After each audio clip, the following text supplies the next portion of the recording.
સુરતમાં ભાગળ ચાર રસ્તા પર ટી20 કપમાં પાકિસ્તાન સામે ભારત મેચ જીતી જતા ઉજવણીનો માહોલ જોવા મળ્યો હતો। ક્રિકેટ પ્રેમીઓએ ફટાકડા ફોડી જશ્ન મનાવ્યો હતો।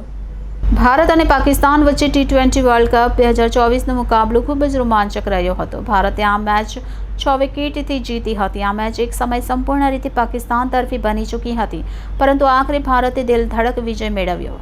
120 રનના લક્ષ્યાંકનો પીછો કરતા પાકિસ્તાને પ્રથમ 14 ઓવરમાં જ મેચ પર પોતાની પકડ મજબૂત કરી લીધી હતી, પરંતુ તે પછી ભારતીય બોલરો ખાસ કરીને જસપ્રીત બુમરાહ, હાર્દિક પંડ્યા અને અક્ષર પટેલે એટલી પ્રતિભા બતાવી કે પાકિસ્તાનને હારનો સામનો કરવો પડ્યો। આ મેચ ન્યૂયોર્કના નાસાઉ કાઉન્ટી આંતરરાષ્ટ્રીય ક્રિકેટ સ્ટેડિયમમાં રમાઈ હતી।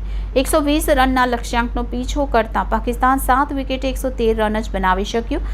ટી20 વર્લ્ડ કપના ઇતિહાસમાં પાકિસ્તાન સામે 8 મેચમાં ભારતની આ 7મી જીત હતી। ત્યાં સુરતમાં ભાગળ ચાર રસ્તા પર ટી20 કપમાં પાકિસ્તાન સામે ભારત મેચ જીતી જતા ઉજવણીનો માહોલ જોવા મળ્યો હતો। ક્રિકેટ પ્રેમીઓએ ફટાકડા ફોડી જશ્ન મનાવ્યો હતો।